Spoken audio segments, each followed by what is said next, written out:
Você já ouviu falar de Ted Bundy?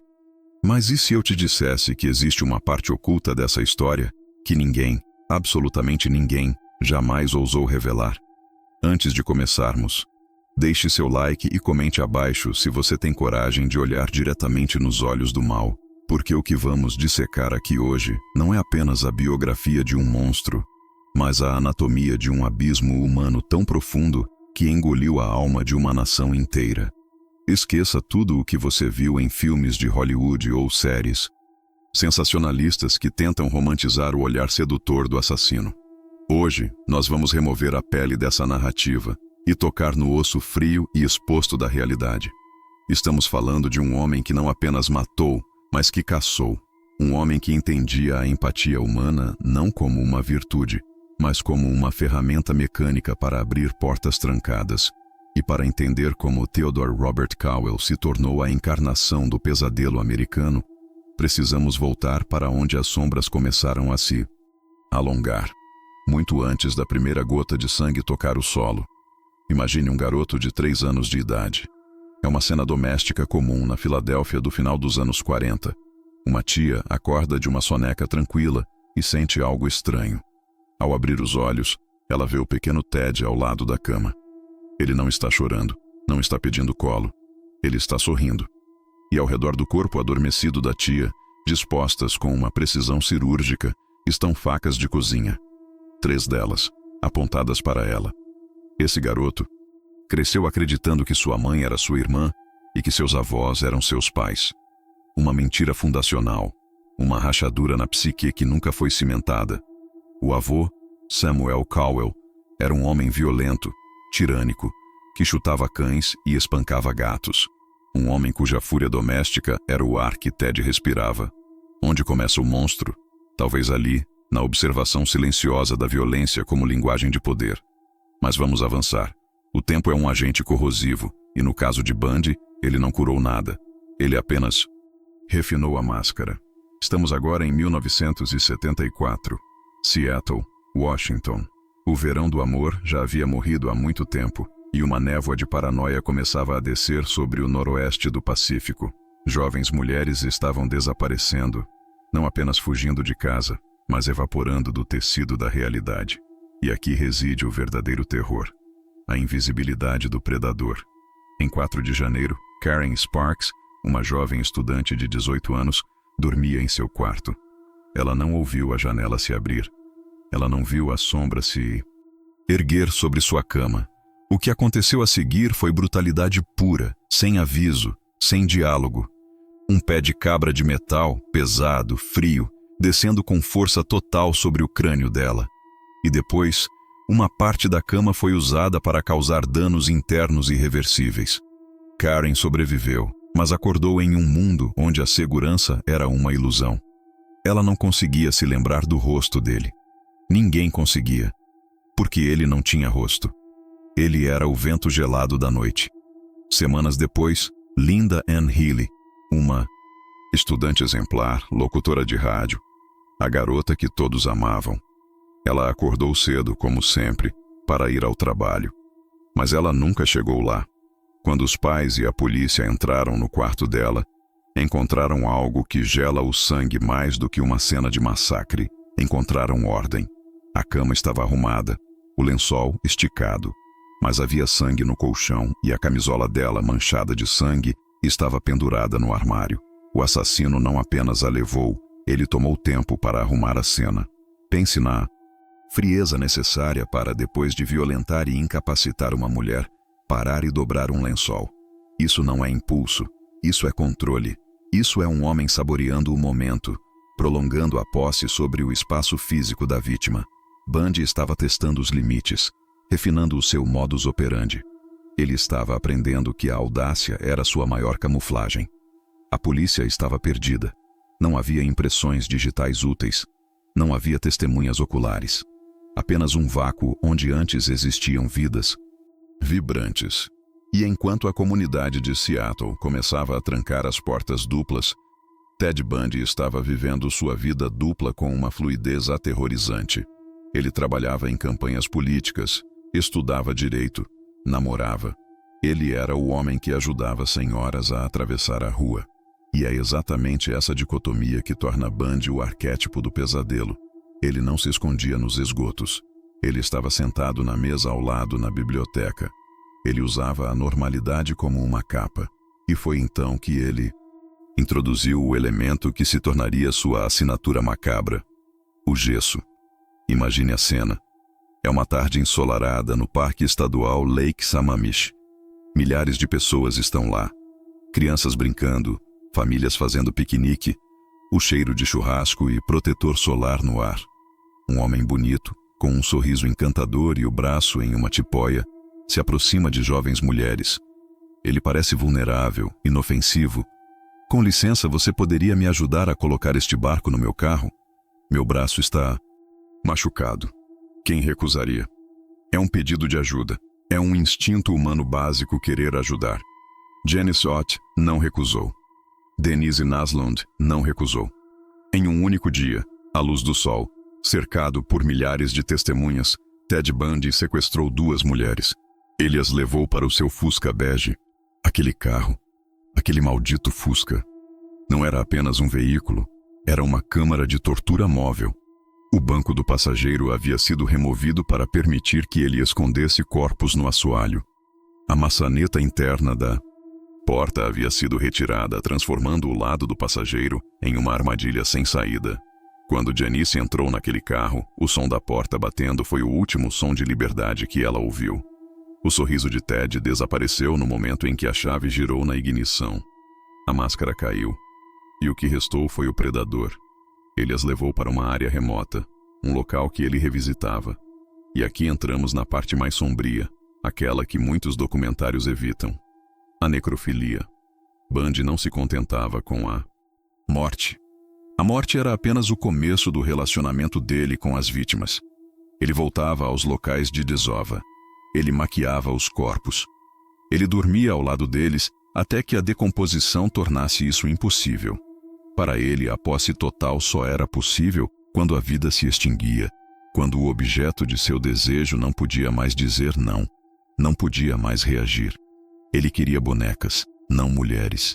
Bonecas quebradas que ele pudesse posicionar e controlar eternamente. A audácia de Lake Sammamish foi o ponto de virada. Testemunhas viram o homem com o gesso. Elas ouviram ele se apresentar como Ted. A polícia finalmente tinha um nome e uma descrição. Um esboço foi divulgado. E aqui, a ironia cruel do destino. As pessoas que conheciam Ted Bundy, incluindo sua namorada Elizabeth Klupfer, olharam para o desenho e pensaram: isso se parece com o Ted. Elizabeth ligou para a polícia. Não uma, mas várias vezes.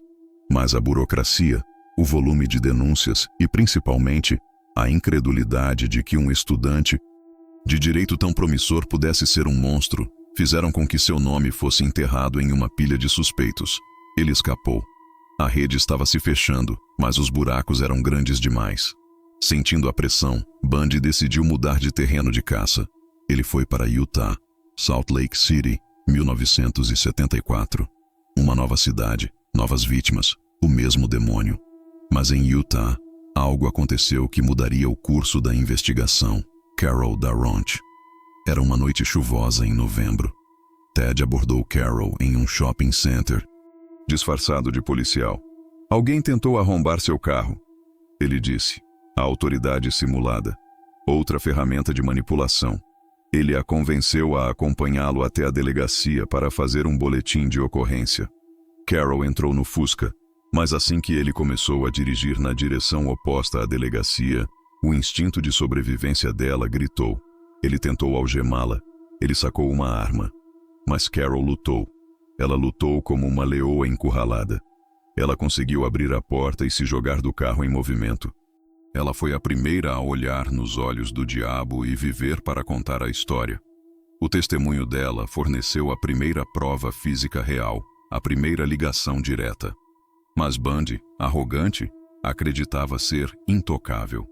Na mesma noite em que Carol escapou, frustrado e com a adrenalina da caça correndo em suas veias, ele não parou.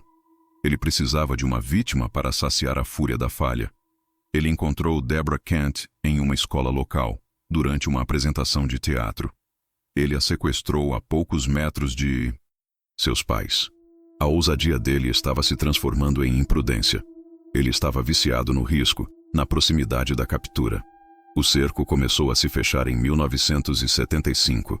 Um patrulheiro rodoviário, Bob Hayward, viu um Fusca suspeito rondando uma vizinhança na madrugada. Quando ele acendeu as luzes, o Fusca acelerou. Uma perseguição começou.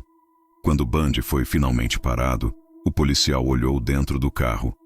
O que ele viu não eram drogas, não era dinheiro roubado. No banco de trás, havia um kit de estupro, algemas, cordas, picador de gelo, uma máscara de meia calça e um pé de cabra. Ted tentou explicar, com seu charme habitual, mas desta vez, a máscara não colou. Ele foi preso. Parecia o fim, certo? O monstro estava na jaula. A justiça seria feita. Mas você se lembra do que eu disse sobre a arrogância dele? Ted Bundy não se via como um criminoso. Ele se via como um ser superior, intelectualmente acima da lei e das grades que tentavam contê-lo. O julgamento pelo sequestro de Carol Darronch foi um circo. Bundy, confiante em sua própria inteligência, demitiu advogados. Tentou manipular o tribunal. Jogou para as câmeras. Ele foi condenado. Mas a prisão em Utah era apenas uma sala de espera para ele. Ele foi extraditado para o Colorado para responder pelo assassinato de Karen Campbell. E foi no Colorado, na pequena cidade de Aspen, que a lenda da fuga começou a ser escrita. Durante uma audiência preliminar, ele pediu para usar a biblioteca do tribunal, como ele estava atuando como seu próprio advogado. Um erro fatal do sistema judiciário que alimentou o ego dele. Ele foi autorizado a ficar sem algemas e sem supervisão direta. A janela da biblioteca estava aberta. O segundo andar não era tão alto. Enquanto os guardas fumavam ou conversavam, Ted Bundy pulou. Ele correu para as montanhas de Aspen. Por 6 dias, ele vagou pela floresta, perdido, com frio, faminto. A liberdade selvagem. Mas a natureza não se importa com seu charme ou intelecto. Ele acabou voltando para a cidade, roubando um carro, e foi recapturado. Mas a semente havia sido plantada. Ele sabia que podia escapar. Ele sabia que o sistema era falho, cheio de brechas que um homem determinado poderia explorar. E ele estava determinado. De volta à sua cela em Glenwood Springs, ele começou a perder peso. Não por estresse, mas por cálculo. Havia uma abertura no teto da sua cela, um quadrado de metal mal soldado que levava ao forro e, eventualmente, ao apartamento do carcereiro. Ele cerrou o metal, noite após noite, mascarando o som com o barulho do chuveiro. Ele precisava ser magro o suficiente para passar. Era 30 de dezembro de 1977. A maior parte da equipe da prisão estava de folga para o feriado de Ano Novo. Ted empilhou livros e papéis sob o cobertor para simular um corpo dormindo. Ele subiu pelo buraco. Rastejou pela poeira e escuridão do forro. Ele estava literalmente acima da lei, rastejando sobre as cabeças daqueles que deveriam vigiá-lo. Ele desceu no apartamento do carcereiro, trocou de roupa e saiu pela porta da frente. Simples assim. Ted Bundy estava solto novamente. E desta vez, ele não cometeria o erro de ficar no frio. Ele queria calor. Ele queria anonimato. Ele queria sangue fresco. Ele pegou um ônibus, depois um avião, depois um trem. O destino, Tallahassee, Flórida. A Flórida se tornaria o palco do ato final, o clímax sangrento e descontrolado de uma mente que já havia se desconectado completamente da humanidade. Em Tallahassee, ele alugou um quarto sob o nome de Chris Hagen. Ele tentou viver uma vida normal, tentou encontrar um emprego, tentou não matar.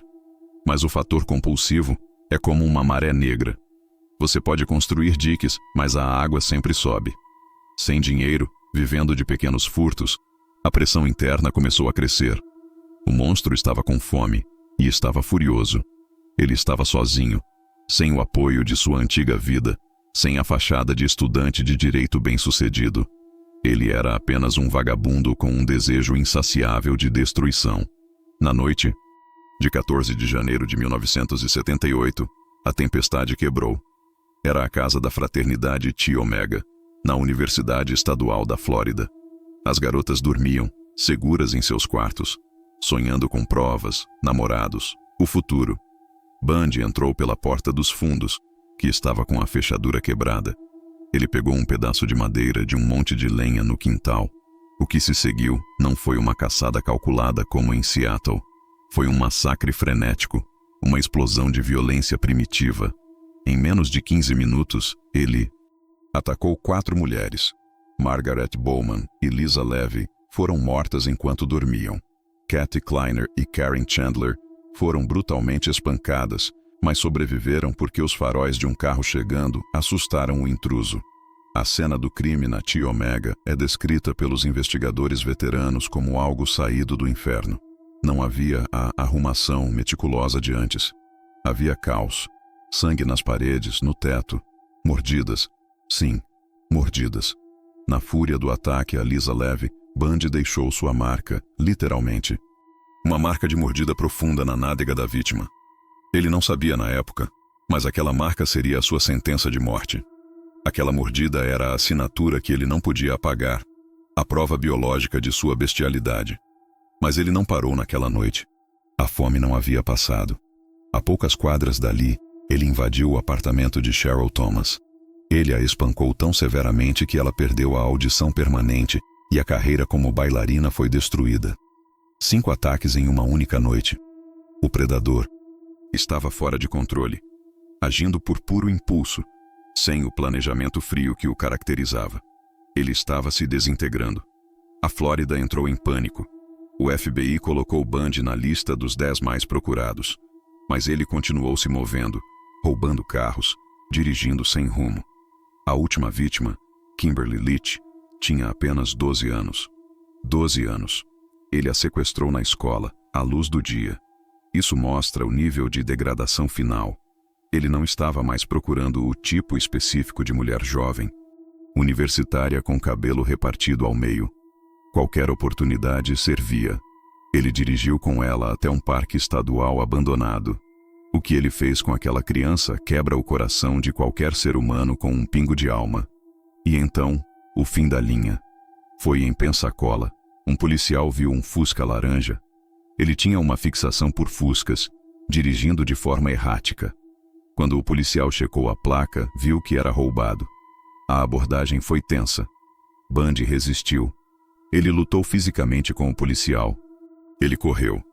Mas desta vez, ele não tinha para onde ir. Ele foi derrubado, algemado e levado sob custódia. Ele deu um nome falso, mas a farsa durou pouco. Quando descobriram quem ele realmente era, o mundo respirou aliviado, mas também prendeu a respiração para o espetáculo que viria a seguir. O julgamento do século. O julgamento na Flórida foi o primeiro a ser televisionado nacionalmente nos Estados Unidos. E Ted Bundy adorou. Ele viu ali sua última chance de ser a estrela, de controlar a narrativa. Ele demitiu seus advogados públicos novamente. Ele vestiu o terno, andou pelo tribunal, interrogou as testemunhas. Imagine a cena perversa. O assassino interrogando os policiais que encontraram os corpos de suas vítimas. Ele flertava com as câmeras, sorria para o júri. Ele recebia cartas de fãs. Sim, mulheres que inexplicavelmente se sentiam atraídas por ele, enviando fotos, propostas de casamento. Isso é a hibristofilia, a atração por criminosos perigosos, em seu estado mais puro e doentio. Bundy alimentava isso. Ele pediu sua namorada, Carol Ann Boone, em casamento no meio do julgamento, enquanto ela testemunhava a seu favor. E, pela lei da Flórida, como foi feito na presença de um juiz, o casamento foi válido. Ele se casou no tribunal onde estava sendo julgado por matar 2 mulheres. Mas a evidência era esmagadora. A marca da mordida.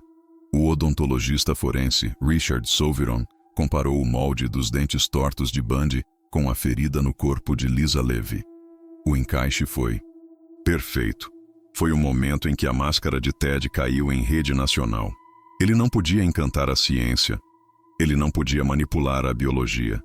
Quando o veredito de culpado foi lido, o rosto dele não mostrou remorso, mas sim ódio. Ódio puro por ter perdido o jogo. O juiz Edward Cowart, em uma sentença famosa e estranhamente paternal, Condenou-o à morte na cadeira elétrica, dizendo: "Você é um jovem brilhante. Você teria sido um bom advogado e eu teria adorado vê-lo praticar na minha frente, mas você foi por outro caminho, parceiro." Parceiro. A palavra ecoou. Bundy não era parceiro de ninguém. Ele era uma ilha de escuridão. Nos anos que se seguiram, no corredor da morte, ele tentou jogar sua última cartada. Ele começou a confessar, mas não por arrependimento. Ele confessava em troca de tempo. Ele oferecia a localização de corpos, detalhes de assassinatos não resolvidos, como moedas de troca para adiar a execução. Ele brincava com a dor das famílias, dando esperanças falsas, revelando pedaços de verdades misturados com mentiras. Ele culpou a pornografia, culpou a sociedade, culpou tudo e todos, menos a si mesmo. Ele tentou se pintar como uma vítima de impulsos incontroláveis, mas a verdade estava nas ações frias e calculadas que ele executou por anos.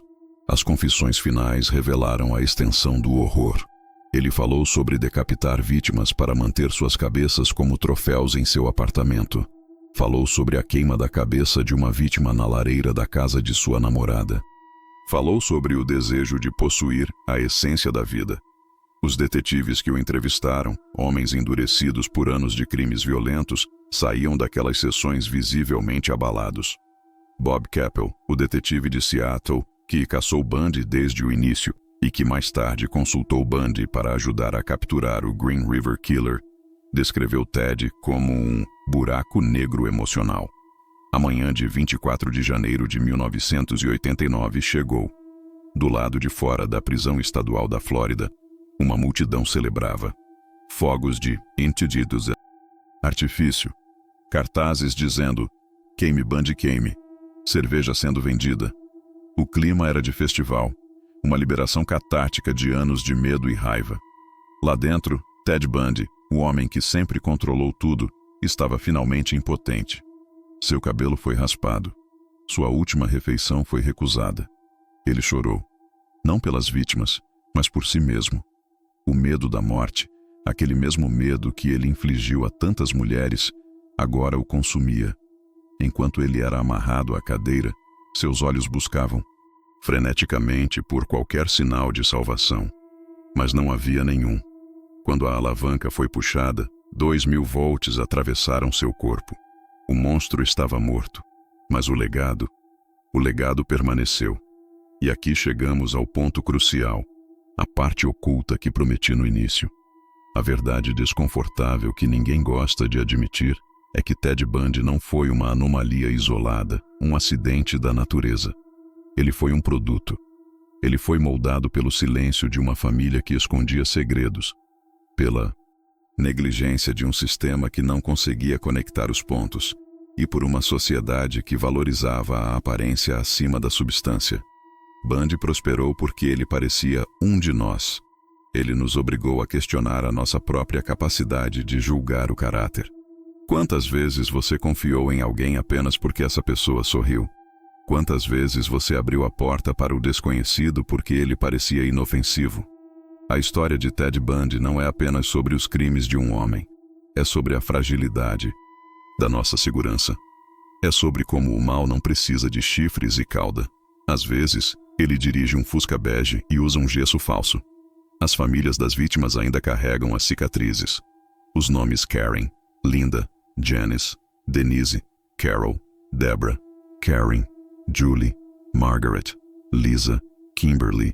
Esses nomes devem ser lembrados muito mais do que o nome dele, porque elas foram as vidas reais, os sonhos reais que foram roubados. Bundy tentou apagar a existência delas, tentou reduzi-las a objetos em sua fantasia doentia. Mas ao contarmos essa história focando na brutalidade da perda e na realidade do horror, nós negamos a ele a glória do gênio do crime que ele tanto desejava. Ele não era um gênio.